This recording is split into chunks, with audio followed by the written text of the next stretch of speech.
This is my favorite wheel. It's a single flyer wheel made about 1800 in upstate New York, just below Albany.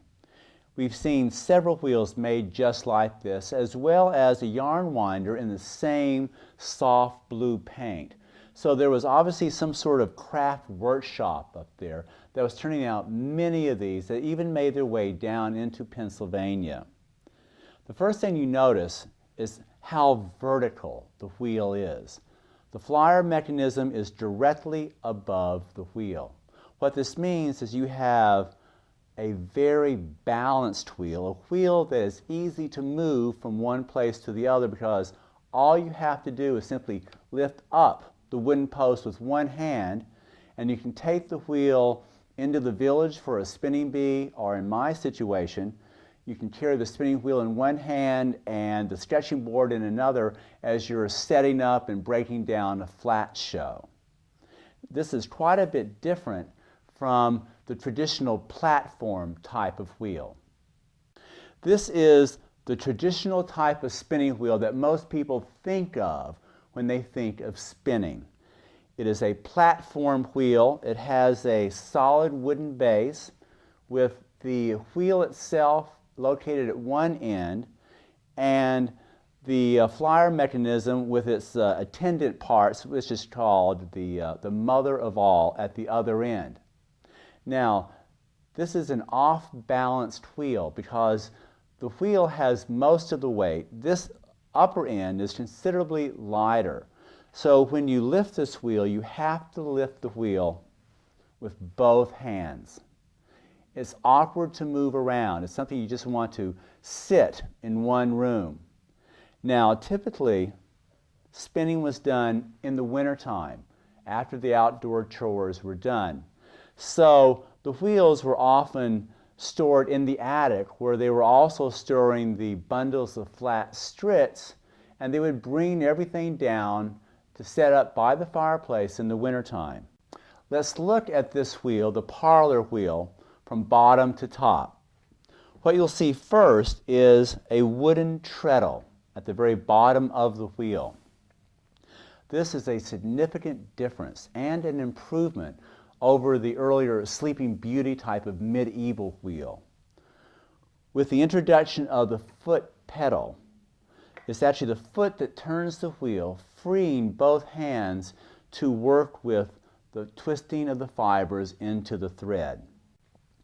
There is a wooden bar that connects the pedal to the wheel, so that as I go up and down on the pedal,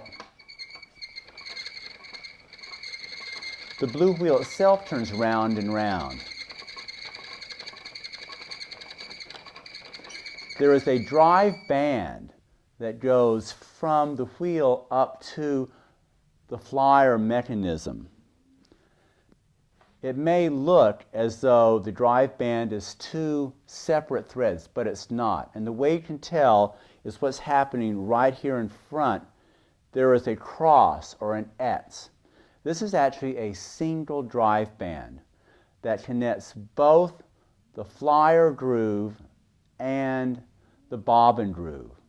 If you had two separate bands, it would be practically impossible to adjust the tension between them. But with a single drive band, you can adjust the tension so that the thread is drawn on at the proper rate of speed. Now, by tension, what I mean is I can raise and lower the flyer with a wooden screw that's located inside the shaft. Now, this handle at the top, by turning it clockwise or counterclockwise, I can raise and lower the flyer mechanism.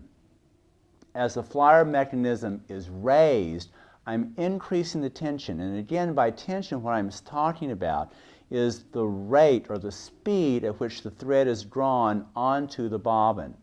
By lowering the flyer, I'm reducing the rate of speed.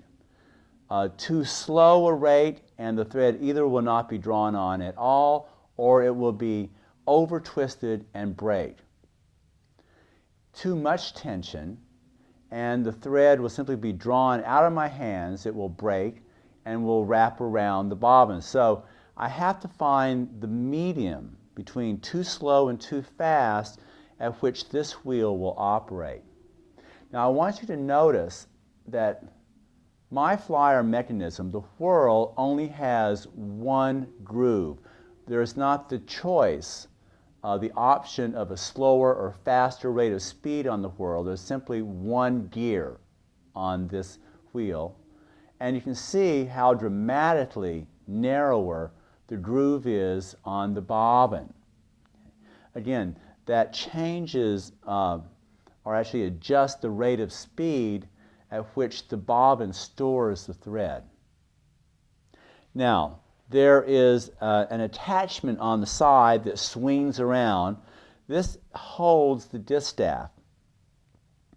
Now, this wheel did not have its original distaff, so what I use for the distaff is the same paddle distaff that I use for the drop spindle and the hand spindle. I simply set it up just like that.